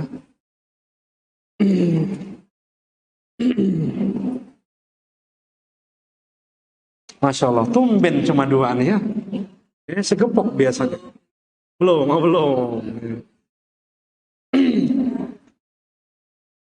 Mohon maaf, agak ini serat surat. Masya Allah. Saya nantang sih tadi ya. Barakallah. Bagaimana hukumnya arisan barang? Arisan itu akadnya adalah hutang piutang murni. Arisan itu adalah akadnya hutang piutang murni. Jadi kalau ada kelebihan salah satu dapat, maka ini tersebut sebagai riba. Ya, semacam kita sebagai anggota, demikian pula kita sebagai pengurus arisan ikut kita. Kita sebagai pengurus ikutan juga sebagai anggota arisan. Kemudian setiap ada orang yang keluar, kita dapat dia dari dia. Ini tidak boleh. Karena hakikatnya ini adalah hutang piutang yang belum lunas, kita kasih dapat hadiah. Tadi sudah kami sampaikan hukumnya ya. Jika seperti tidak boleh. Jadi amannya kalau arisan uang itu, kalau kita mau dapat hadiah, mau dapat uang jasa dari peserta, jangan kita ikut jadi peserta. Cukup kita yang buat saja, kita tidak jadi peserta pada arisan tersebut. Nah, lantas bagaimana dengan hukum arisan barang? Hukum arisan barang, jika langsung dibelikan barang, ini bisa jadi riba juga. Kenapa? Karena barang itu setiap bulannya itu berbeda harganya. iPhone, misalkan. Bulan ini sama bulan besok pasti akan berbeda harganya. Sehingga di sini ada untung dan ada rugi. Jadi rumusnya ya, kalau utang piutang itu selama ada untung sama rugi itu sudah riba. Demikian pula arisan barang, kalau memang ada untung dan rugi itu riba. Solusinya bagaimana? Solusinya adalah kita jelaskan terlebih dahulu. Misalnya contoh ya, solusi yang pertama. Ya, solusi yang pertama adalah ketika ada yang keluar, bulan ini kita jelaskan. Karena di sini pesertanya 10, setiap bulan 1 juta, maka uangnya hanya 10 juta ya ibu-ibu dapatnya. Nah, kebetulan sekarang ibu ini yang keluar, dia dapat 10 juta. Tapi dia pingin misalkan adalah handphone misalkan yang harganya 11 juta. Ternyata harga 11 juta, Bu. Jadi mau tidak mau ibu harus nambah 1 juta lagi. Ini boleh. Tapi kalau langsung dibelikan handphone sedangkan itu 11 juta diambil dari uang-uang sebelumnya yang kurang yang lebih itu, riba, tidak diperbolehkan. Jadi pastikan ketahuan duluan, ya kita dapatnya berapa. Gitu. Ini solusi yang pertama. Solusi yang kedua adalah penyedia itu membeli barangnya semua dulu. Ini yang susah. Dia beli barangnya akhirnya udah ketahuan harganya. Oh ini pokoknya ini harganya semuanya ya sama dengan uang yang dia keluarkan. Ya, ini adalah solusi yang kedua kalau mau. Atau dia kerjasama dengan toko, dia sudah beli barangnya dengan DP dia, dan dikatakan ini harganya jangan berubah lagi. Begitu ya. Ini adalah dua solusi dalam arisan barang. Hukum tabungan kue atau paket lebaran. Di kampung-kampung rame. Di kota-kota juga sama sih. Tabungan kue, boleh tabungan kue, kita nabung ke dia. Kemudian kalau dekat lebaran dibeliin kue, nggak masalah. Insya Allah Ta'ala. Tidak masalah. Ya. Jadi kalau kita nabung sama dia, kemudian di waktunya sebelum lebaran, uang tersebut dipakai beli kue, beli dagingnya, sesuai dengan kesepakatan, boleh-boleh aja nggak masalah. Ini secara teorinya. Secara realnya nggak kayak gitu. Secara realnya, uang yang kita taruh di paket lebaran, itu kadang dipakai oleh penyedia. Ya, kemudian juga ini masalahnya pertama. Kan kalau dipakai, nanti kan ketika ada pembelian nih ya, pembelian nanti dia pun ambil untung di situ. Jadi ada banyak masalah ya dalam paket lebaran itu. Jadi kalau dia menjual barang yang belum dia miliki, kan nggak boleh tadi kan. Udah saya jelaskan tadi. Ya kan hakikatnya kalau memang dia langsung menjual, oh ini harganya segini sepaket ya. Dia menjual barang yang belum dia miliki, tidak boleh. Ya, jadi tergantung dengan akad yang terjadi pada paket lebaran itu. Kalau memang itu akadnya adalah tadi cuma nabung, uangnya nggak dipakai, boleh. Walaupun nanti ada akad, Bu maaf ya untuk ininya, untuk uang jasa saya, karena saya ngumpulin uang, saya minta segini, nggak masalah. Ya, karena tabungan itu kemudian dijadikan ijaroh atau sewa nyewa jasa itu boleh. Ya, ya ini adalah solusi pertama tadi ya, yaitu dengan caranya adalah dengan nabung aja. Yang kedua, solusi yang kedua adalah penyedia sudah bekerja sama menjadi agen penjualnya. Akhirnya angsuran yang pertama dijadikan sebagai DP. Ini Pak DP ya. Ya begitu. Kita sebagai agen ya. Nanti pelunasan ini barangnya pun dikeluarkan segitu. Ini boleh-boleh saja insya Allah ya. Adapun yang berjalan di masyarakat tidak seperti itu. Banyaknya yang terlarang. Maka tergantung dengan akad yang terjadi. Wallahu a'lam. Apabila kami menolong seorang melunasi hutangnya, kemudian pemilik leasing mobil, si mobil, hutangnya ke mobil ya, kemudian pemilik mobilnya menjaminkan mobil tersebut kepada kami sampai hutangnya lunas kepada kami, dan mengizinkan kami merawat dan memakai mobil tersebut, kami memerlukannya. Apakah termasuk ke dalam riba? Iya, ini riba. Ya, karena yang terjadi ini adalah rohan atau gadai. Jadi orang itu minjem uang sama kita nominal yang bisa melunasi hutangnya kepada leasing.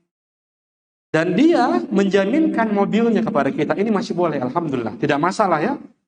Bahkan para ulama kita pun membolehkan menggadaikan barang yang dia beli. Misalkan gini, kalau kita beli rumah, beli motor, beli mobil, kan BPKB sama sertifikatnya kan nanti ya kalau sudah lunas. Ini boleh insya Allah, tidak mengapa. Hanya saja permasalahannya adalah kita sebagai kita sebagai pemberi utang itu, kita malah mendapatkan manfaat yaitu dengan memakai mobil tersebut. Walaupun diizinkan, ya. Ingat, maksiat diizinkan pun tidak diperbolehkan. Ya. Kenapa berzina? Alhamdulillah diizinkan sama dia tetap dosa. Ya, nggak mengenal izin sama ridho, ya, tidak. Jadi tidak boleh untuk kita pakai. Ya, tidak boleh untuk kita pakai dan kita hanya sekedar manasin aja ya setiap harinya, tapi tidak boleh kita untuk memakai. Ya, udah manasin doang tuh ya. Sedih banget ya. Ya emang begitu mau nggak mau. Kecuali mobilnya itu berbentuk kuda atau misalkan apa kambing, boleh kita ngambil susunya kata Nabi SAW. Tapi kalau barang-barang tidak boleh. Nah, ketika ada akad berikutnya, akad yang terpisah ya, akad terpisah. Aduh, ini mobil antum nganggur nih. Antum kan nyuruhnya mobil taruh rumah saya nganggur nih. Coba deh, aneh sewa deh ini mobil. Aneh sewa ya. Pokoknya setiap bulan segini, ente nggak usah bayar. Jadi nanti utang ente semakin sedikit gitu. Nah ini insya Allah nggak apa-apa. Karena akadnya terpisah. Akadnya terpisah. Tapi kalau disatukan nggak boleh. Kayak seperti ini nih. Ya, nanti dikasih uangnya atau disewakan itu nggak boleh. Tapi kalau terpisah insya Allah diperbolehkan. Nah, barakallahu fiik.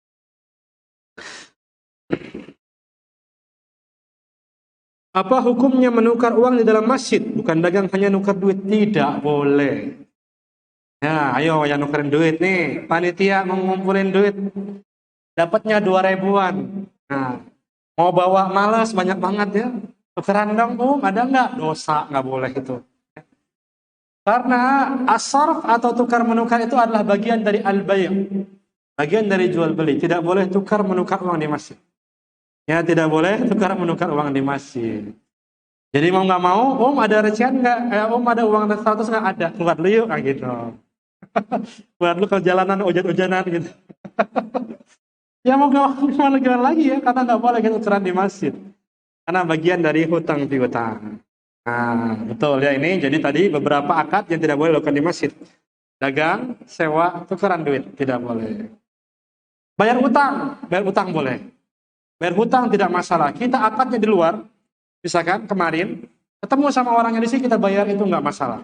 Karena ini bukan akad jual beli, hanya sekedar mengembalikan uang kita, mengembalikan uang dia. Kita utang kita beri gitu ya. Ini nggak masalah. Tukar menukar uang tidak boleh ya. Hati-hati panitia ya. Nggak panitia, kita juga sama ya. Mau naik angkot, aduh nggak ada recehan lagi tukeran lah dulu. Sama di masjid nggak boleh. Apa hukumnya menjual barang efek, menjual barang palsu atau KW? Jika memang sama percis, itu tidak boleh karena kita memakan harta orang lain. Adidas, misalkan Adidas juga, nggak boleh. Walaupun KW 1, 2, 3, karena ini kita sudah melanggar hak mereka. Ya kalau sama gitu ya mereknya. Namun kalau mereknya beda, misalkan Dadas misalkan ya, Dading mah jauh antar makanan. Dadas misalkan, udah jauh kan namanya kan. Maka ini tidak mengapa, kita punya brand yang lain gitu, Dadas tadi. Tapi kalau namanya sama tidak boleh. Ya karena ini sudah mengambil harta orang lain. Demikian pula membelinya ya, membelinya KW-KW tadi, yaitu bukan dikeluarkan oleh perusahaan, tidak boleh kita untuk membelinya. Nah, saya ada dropshipper, jika barang ada di luar kota misalnya di Makassar, dan membeli saya di Makassar, apakah boleh saya mengutus perwakilan misalnya saudara saya untuk serah terima barang tersebut dan mengantar langsung ke bayar? Boleh insya Allah. Jadi misalkan di sana juga ada yang jual barang itu ya. Kemudian kita, ini tolong beliin dong gitu. Antum jadi wakil anak ya. Kan ini wakil ya. Seakan-akan dia agen kita gitu. Ini boleh. Allah alam. Waduh, banyak banget. Masya Allah. Ustadz, bolehkah mengobrol di dalam masjid? Ngobrol dalam masjid nih. Boleh nggak? Pada ngobrol nggak tadi? Boleh nggak ngobrol di dalam masjid sambil mempromosikan barang dagangan kita tanpa ada transaksi? Modus ini mah. Dari mana Bang? Oh dari situ. Oh alhamdulillah saya punya barang nih. Modus itu mah. Ya tapi nggak apa-apa sih ya. Apa-apa ya. Setidaknya ada bahasa basi, ada ukhuwahnya. Alhamdulillahirabbil alamin. Ya insya Allah ini tidak berkaitan dengan jual beli, masih boleh. Artinya masih boleh itu tidak masuk ke dalam hadits ya. Masih boleh. Ya bahkan scroll aja di marketplace masih boleh. Kemudian kita chat dengan penjualnya itu masih boleh. Secara hukum fikih ya, karena terlarang adalah akad transaksinya. Namun tentu secara adabnya inilah yang kurang kan. Di masjid scroll gitu kan, ini kan kurang bagus gitu ya. Tapi secara hukum fikih kita katakan tidak masuk dalam hadits pelarangan yang tadi kita bacakan. Saya dropshipper sudah ada kerjasama dengan pemilik toko. Harga boleh saya tentukan sendiri untuk keuntungan dan barang langsung dikirim dari toko. Setelah saya bayar Ustadz, saya dropshipper atau agen nih maksudnya. Ya dropshipper, reseller, agen ini sama karena di sini sudah dikatakan sebagai kerjasama. Jadi insya Allah boleh-boleh saja. Dan dikatakan di sini adalah harganya terserah Anda. Ini para ulama beda pendapat ya. Namun yang tepat adalah pendapat Tawus Abdullah bin Abbas. Beliau mengatakan, fa'in zada fahuwalaka. Silakan, ini barang dari saya segini. Terserah jual berapa, itu buat kamu untungnya. Kata beliau, ini adalah boleh. Jadi wallahu alam, ini diperbolehkan. Ya, ketika perusahaan mengatakan terserah dari kami segini aja. Terserah mau dijual berapa. Ya, ini keuntungannya buat Anda. Ini boleh menurut Abdullah bin Abbas. Wallahu a'lam.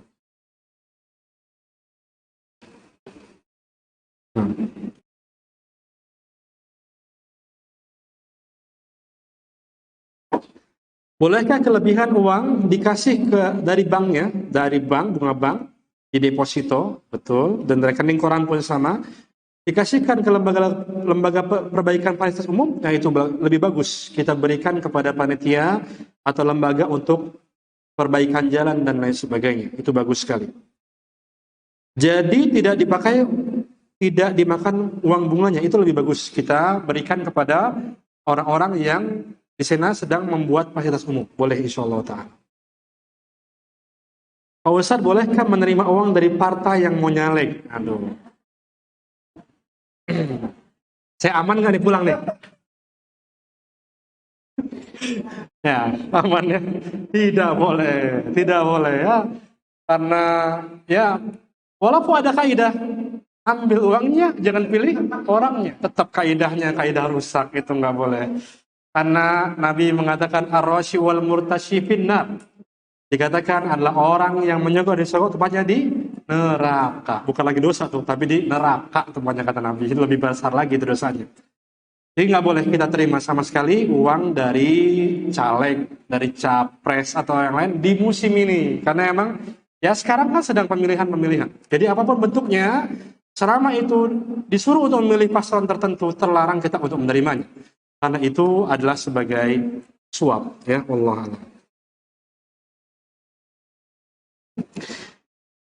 Bagaimana hukumnya?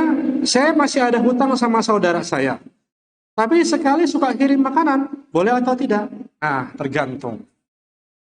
Ya, tergantung bagaimana. Kalau kita ngasih makanan sama saudara, disebabkan saya punya hutang dia, akhirnya dia udah baik banget nih.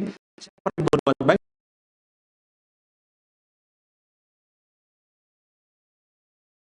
Dia sama dia, tidak masalah. Boleh-boleh saja insya Allah. Jadi hal tersebut yang terakhir berkaitan dengan hutang-hutang. Ada karena ada hutang piutang. Kalau tidak, maka tidak mengapa. Atau adik abang ini dari zaman dulu bertengkar terus, boro-boro ingat hadiah, ya pokoknya berantem dulu. Tiba-tiba dikasih pinjam, baru senyumnya berbinar-binar setiap hari. Kasih hadiah, nah ini curiga kan ya, ini tidak boleh untuk memberikan hadiah.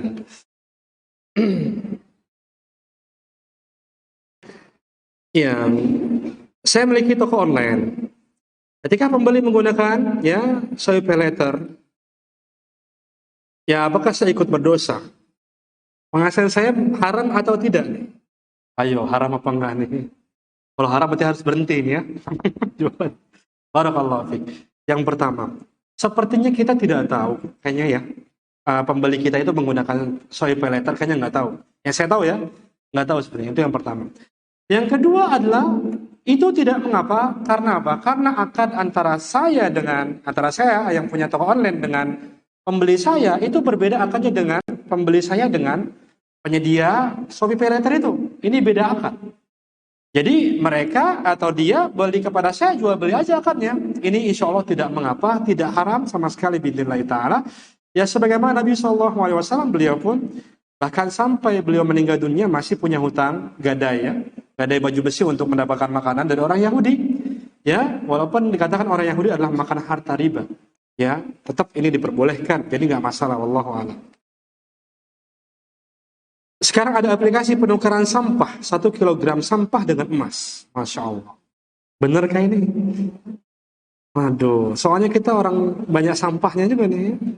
0,01 gram. Apakah ini termasuk dengan jual beli tukar menukar? Iya. Apakah diperbolehkan? Nah, tukar menukar sampah dengan emas secara tidak tunai. Boleh atau tidak?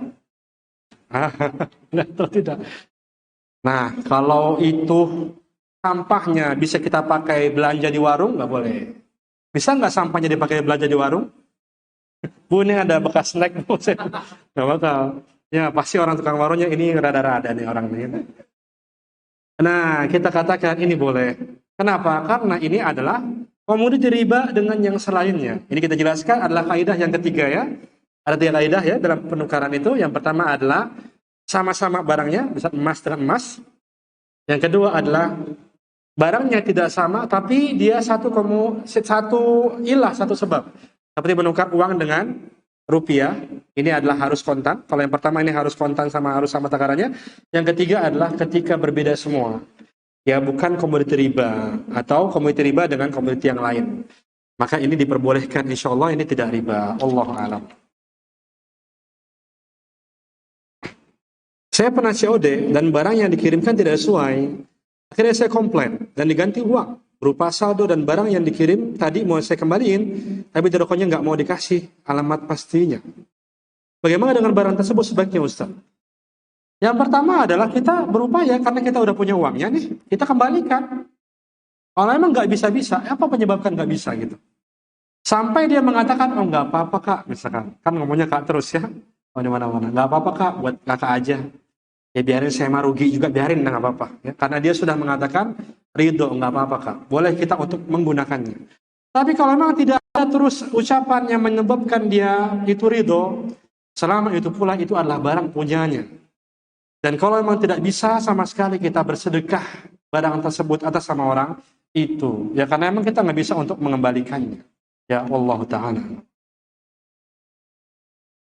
Apakah boleh arisan emas atau logam mulia? Boleh? Tidak boleh. Tadi ya, karena emas tidak boleh kredit. Ya, sudah kami sampaikan.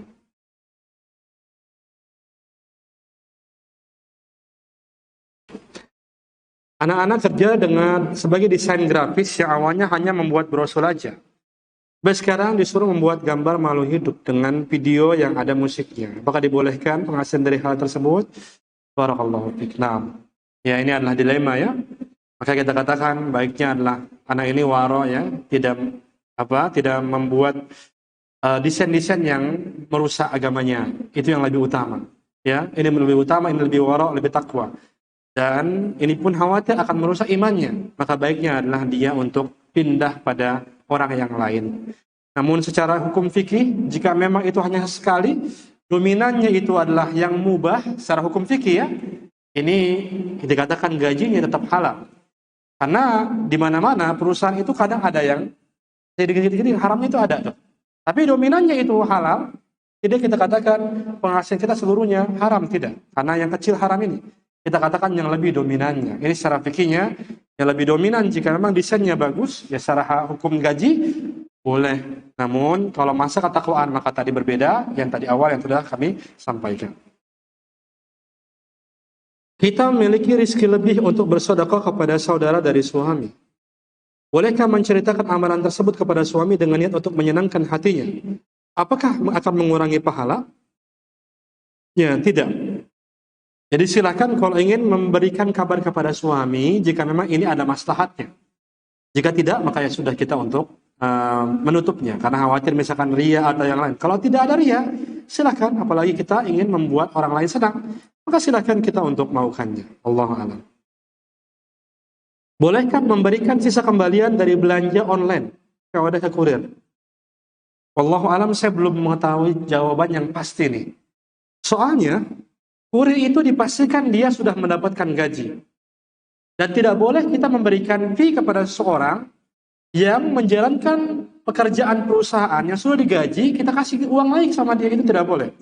Nabi mengatakan hadair ummal gulul. Hadiah bagi para pekerja adalah uang khianat, ini kata Nabi SAW. Nah, ada kurir yang membolehkan, ya, perusahaan membolehkan kita memberikan tip untuk kurir, boleh. Yaitu kurir yang bermitra dengan marketplace-nya, semacam Shopee Express ya. Itu ada bahkan untuk fiturnya kita memberikan uang tips. Ini nggak masalah kita berikan uang tip, demikian pula kembalian berlebih kita kasih. Namun kalau yang lain saya belum tahu peraturannya. Ya, dulu pernah ada tertulis yang saya ingat ya, tertulis tidak boleh memberikan uang apapun kepada kurir dulu. Kalau sekarang saya kurang paham. Kalau memang ada, jelas boleh, ada tertulis, maka itu boleh kita kasih. Kalau tidak ada, sama sekali kita ilmunya di situ tidak tahu, kita tidak boleh untuk memberikannya. Sampai kita tahu memang boleh. Karena memang ini hukum uang khianat, ya. Seperti itu, wallahu a'lam. Jadi selama kita belum tahu ada izinnya, selama itu pula kita nggak boleh untuk ngasih ke kurir. Dan sayangnya saya belum tahu. Mungkin kalau yang sudah tahu, ya silakan untuk infokan ya. Hari ketika ada apa, ada peraturan di situ, saya belum dapat peraturannya. Wallahu a'lam.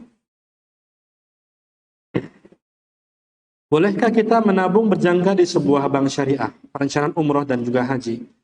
Ya boleh, tapi tergantung akadnya apa. Ya, akadnya apa? Jika memang ini adalah tabungan berjangka, hanya nabung saja, kemudian tahun tertentu, ini maka insya Allah tidak mengapa. Namun tergantung akad-akad yang diberikan oleh itu ya, wallahu a'lam. Ya, saya kan reseller resmi salah satu produk. Nah, saya pun ada toko online.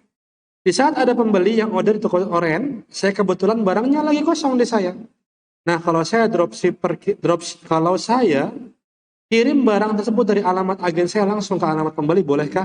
Boleh. Tadi kan dikatakan reseller resmi, ya, dia sudah sebagai agen. Atau saya mesti diminta dikirim ke saya dulu? Enggak ya, karena selama kita sudah menjadi mitra dia, resmi tadi, baik itu namanya reseller, dropshipper atau yang lain, itu adalah kita agen dia, gitu. Ini boleh dengan cara pengiriman dari manapun. Nah, wallahu a'lam. Nah, kita dahulukan yang ini dulu ya.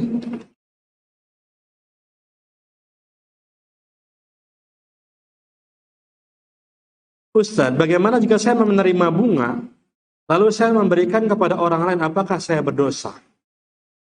Dapat bunga, ngasih ke orang lain. Dapat bunga, ini bunga, ngasih ke orang lain. Jangan, kalau yang ke istri orang mah jangan. Bunga apa ini maksudnya? Oh, bunga itu. Mungkin bunga tabungan.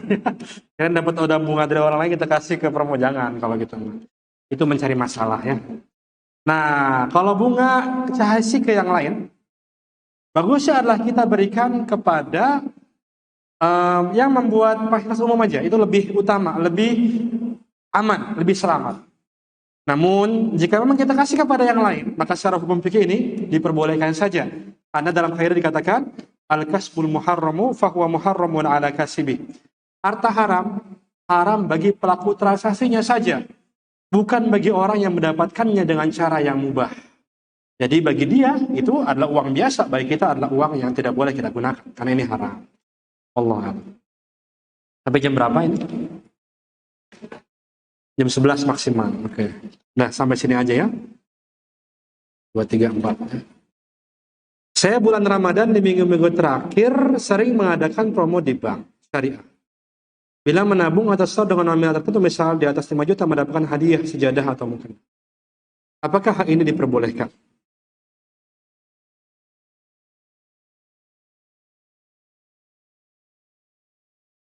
Nah, barakallahu fiik.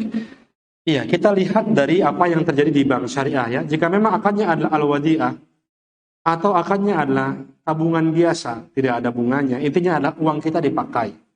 Atau kita sewa safe deposit box, kita sewa box tertentu di bank syariah.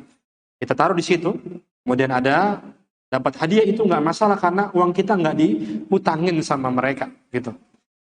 Namun kembali kepada akad, jika memang itu adalah dihutang, uang kita itu dihutangin sama mereka, artinya adalah mereka menggunakan uang kita, maka itu adalah hadiah yang tidak boleh karena memang uang kita masih dipakai oleh mereka. Maka di sini kita buka klausulnya ya, maka wallahu alam di klausul yang saya tahu ya, walaupun hanya mungkin sekali ya, 2 kali saya ke Bank Syariah Indonesia kemudian mempelajari klausulnya, dalam akad wadiah itu adalah akad memang pure adalah untuk tabungan. Tidak digunakan untuk yang macam-macam. Maka di sini wallahu alam ini diperbolehkan ya. Namun ini kembali kepada akad yang terjadi dalam bank tersebut. Jadi intinya kalau akadnya adalah nabung biasa boleh. Tapi kalau sudah ada embel-embelnya ini tidak boleh ya. Apalagi jika kurang lihatnya kurang ini ya, kurang jeli akhirnya malah akad yang lain seperti itu. Wallahu alam.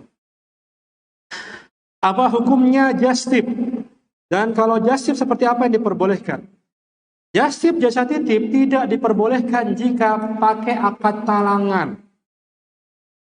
Ya, misalkan kita di Arab atau di Amerika atau di tempat-tempat yang lain, kita beli barang tertentu kan, kita iklankan.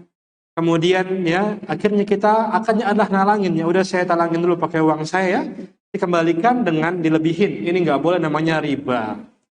Nah, bagaimana kalau solusinya? Solusinya adalah ketika ada orang yang pingin kita jualan, ya, ada yang pingin kita menggunakan akad salam, yaitu dari mereka uang 1% transfer kepada kita, nah kemudian kita beli barang tersebut. Itu yang pertama solusinya. Yang kedua adalah kita beli dulu barang itu.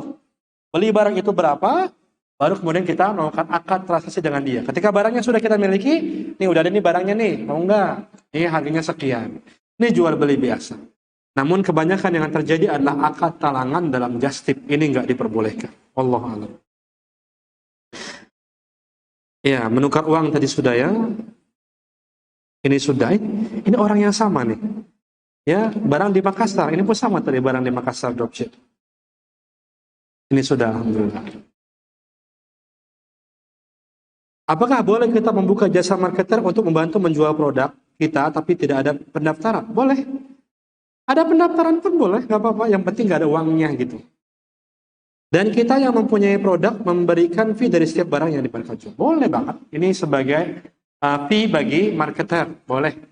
Jadi ini adalah uang jasa karena dia sudah bantu kita. Ini boleh banget. Ya, insya Allah ini diperbolehkan. Nah. Izin bertanya Ustaz. Jika kita hanya niat berbelanja saja dan dapat diskon produk tertentu. Maaf saya sebut namanya. Ini saya nggak sebut namanya ya. Saya nggak sebut. Itu boleh atau tidak? Masalahnya kita ini sudah membeli kartu diskon mereka. Ya, jadi produk herbal atau yang lain gitu. kita ketika ikut serta ke mereka, kita bayar. Itu sekitar, kalau nggak salah, 75.000 kalau nggak salah bayar. Atau 35.000 atau berapa gitu ya. Itu membeli kartu saja sama ada bukunya. Nah kalau kita beli, kita harus bawa kartunya. Nanti akan dipotong diskon. Nah ini sama saja dengan kartu diskon. Jadi kalau kita sebagai pembeli, ya ini sama saja kita tadi di awal sudah melakukan transaksi yang boror. Begitu, sehingga ya sudah, kalau sekarang kalau kita membeli, kita nggak perlu membawa kartu diskon itu. Ya, jadi kita beli secara biasa saja. Ya, karena memang dari awal akadnya ini boror. Nah, ya, wallahu ta'ala a'lam. Ya, ini terakhir ya.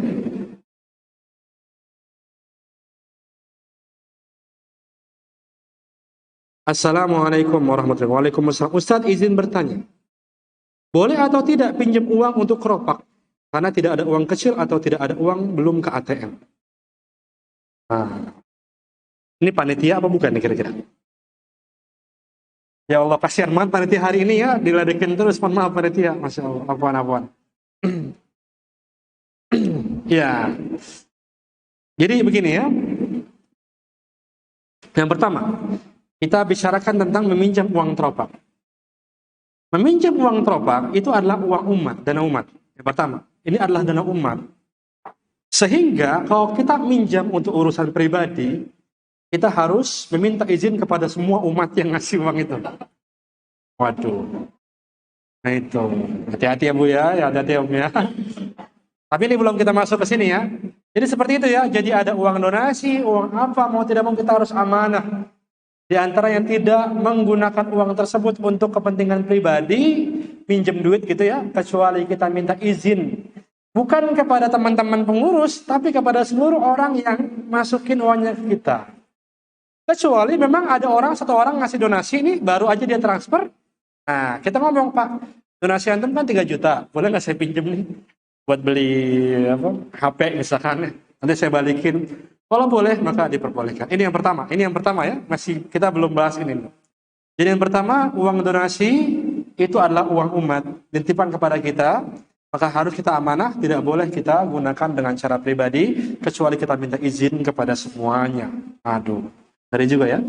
Makanya itu, ya masalah uang itu Masya Allah, amanahnya berat. Kemudian, nah di sini, kita itu sebenarnya nggak niat untuk minjem gitu. Nggak ada niat pinjam, cuma niatnya adalah nuker. Nah, niatnya adalah untuk menukar uangnya fisik menjadi uang digital. Uang fisik menjadi uang digital. Ini sebenarnya kita nggak ada niat karena kita nggak butuh juga, cuma memang karena ya kita butuh ada uang receh, atau mungkin panitia pinginnya nggak ada 2.000-an gitu, pengen langsung masuk ke rekening dia gitu. Akhirnya terjadilah pertukaran. Nah ini bagaimana? Maka di sini, ya sebagaimana sudah kami sampaikan, pertukaran bagaimanapun tidak boleh lakukan di masjid. Ya, nah maka di situ kemudian kalau kita minjem masih boleh di masjid. Kita minjem nih, minjem dulu ya 100.000 buat ongkos misalkan. Ini boleh kalau memang diizinkan ya, lakukan di masjid. Iya, minjem uang, wallahu alam itu bukan akad jual beli ya, ini diperbolehkan. Ya, tapi saya khawatir juga salah. Nanti saya akan cek lagi. Kalau minjam, Allah alam yang saya ketahui itu diperbolehkan ya di masjid. Itu yang pertama. Nah, akad yang kedua adalah, ini akad yang pertama adalah minjam. Akad yang kedua adalah akad sorf atau akad pertukaran uang dari fisik ke digital. Maka dalam pertukaran ini itu kita nggak jangan polos-polos banget gitu. Kadang seperti ini. Jadi ada uang. Jadi ada uang nih, uang misalkan kita itu membuka donasi ya. Membuka donasi di rekening. Ada orang yang nitipin uang kita adalah uang cash, gitu ya. Kemudian ya kita bagusnya mah seperti ini. Uang tersebut lantas kita pergi ke bank, kita masukkan ke dalam rekening kita, itu lebih bagus.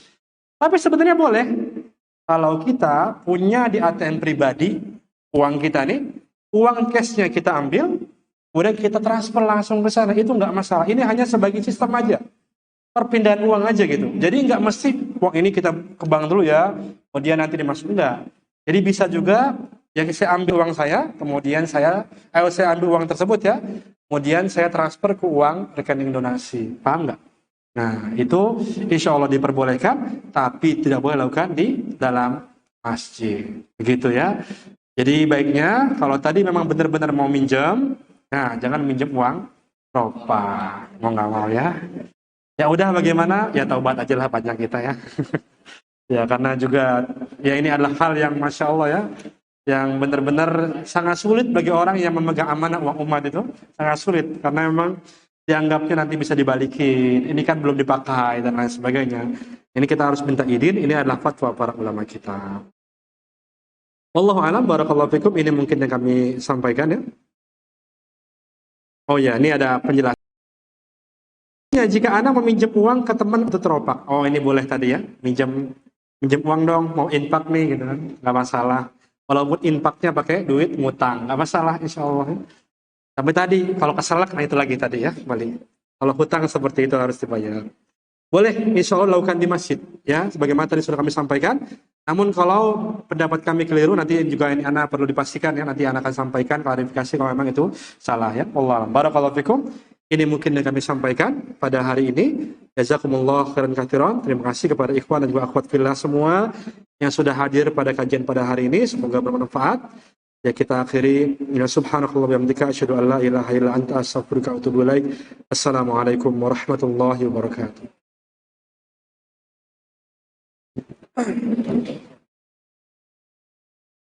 Sama-sama, jazakallah khairan. Apa barakallahu fikum.